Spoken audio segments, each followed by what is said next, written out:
Dusted half the universe into nothingness? Can't get worse, right? Right? I don't want to go. I don't want to go.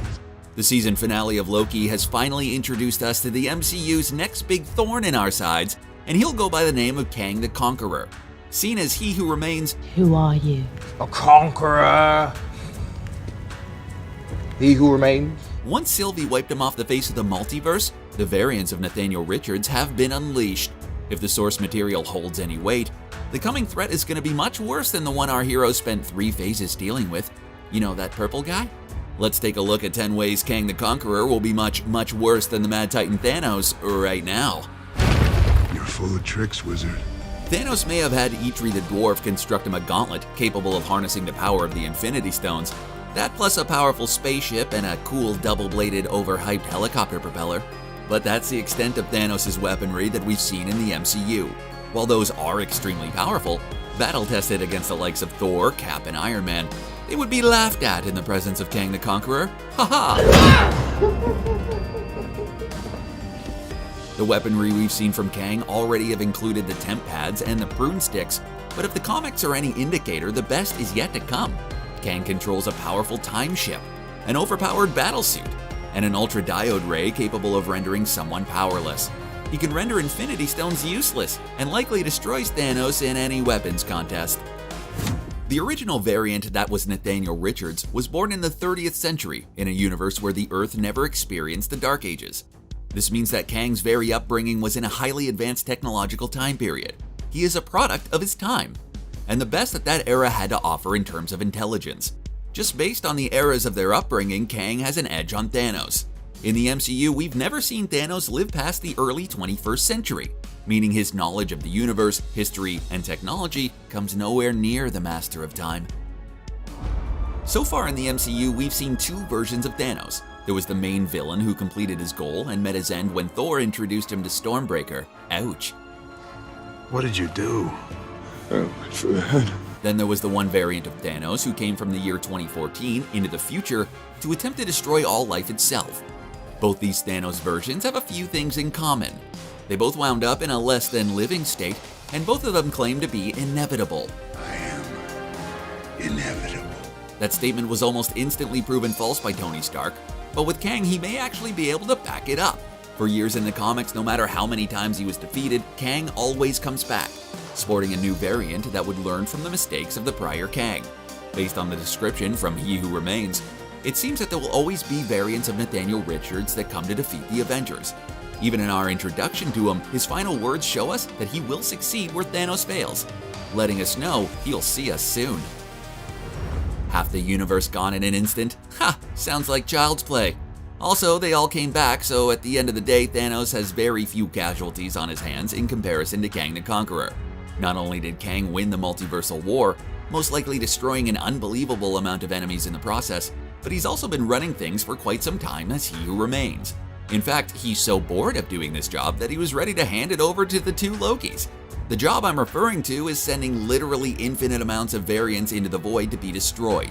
Yes, Thanos spent a large majority of his life conquering worlds and destroying half the population, but he might as well be a kid with a magnifying glass playing with anthills Insect. compared to the conquering resume that Kang has. Thanos may have mastered the power of the Infinity Stones, but it would seem that those stones would only give him control over reality within his universe. Kang, being a technological genius from the future, has likely unlocked doorways that Thanos could never hope to find, no matter how many Infinity Stones he possesses. Kang has likely followed in his comic book counterpart's footsteps in his ability to unlock access to alternate dimensions. In the comics, the Lord Immortus version of Kang traveled to and subsequently conquered the dimension known as Limbo, setting it up as his base of operations for observation of the rest of the multiverse.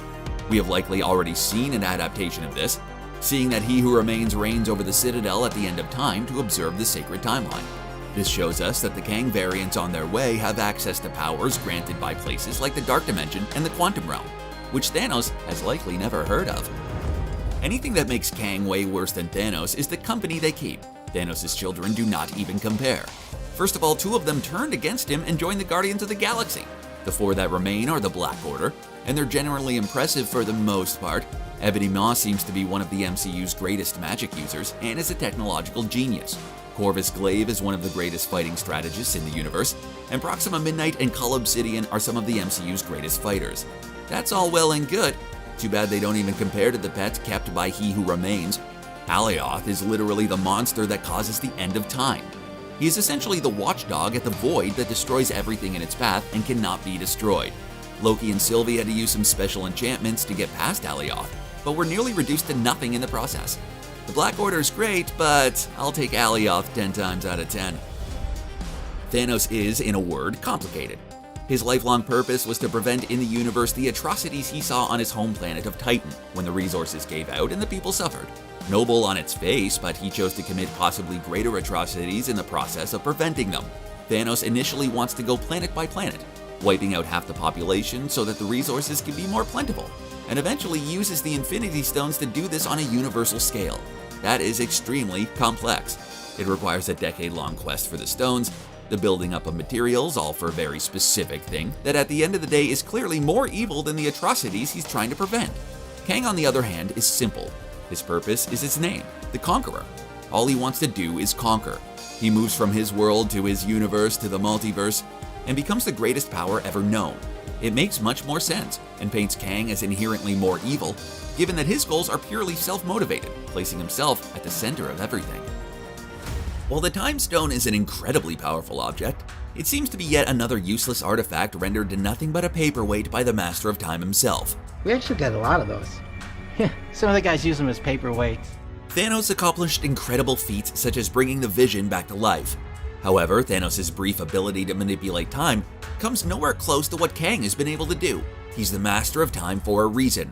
Just within the sacred timeline, he knows what'll happen at every moment up until the threshold. We just crossed the threshold. As He Who Remains, Kang has conquered every aspect of his reality, likely meaning that Thanos was simply a pawn in his game. Sure, Thanos brought Vision back, but only because Kang allowed it. The variants of Kang have probably learned the same overpowered time manipulation abilities, given that the newest one has also created the TVA to control the flow of time, and Thanos was barely able to scratch the surface. There's nothing scarier than a villain who is in such total control that he can take everything into his own hands. Yes, Kang uses beings like Alioth and the TVA to do his bidding, but only because he has them 100% in his pocket. Thanos has a long storied history in the MCU of allowing others to do his bidding while he just sits on a floating throne in space. He allowed Loki to wage war on New York with the Mind Stone in hand. He lent his daughters to Ronan in his quest for the Power Stone. He even told Nebula to bring all 6 Infinity Stones to him while he sat and did nothing. What will you do? Wait. I believe this is the foundational flaw in Thanos' evil capability. Kang will most likely not have this, as a futuristic villain who's conquered numerous timelines more likely takes matters into his own hands. Yes, Thanos had won, but only for about 5 years until his victory was effectively reversed. The very existence of Thanos, the quest for the Infinity Stones, the creation of the Avengers, and the universe itself is a testament to the fact that although we have only just met him, Kang has already won. He Who Remains tells us of an ancient multiversal war that he essentially was the victor of. He set up the sacred timeline and controlled it from the Citadel for all time. It got to the point where Kang was bored of his own victory.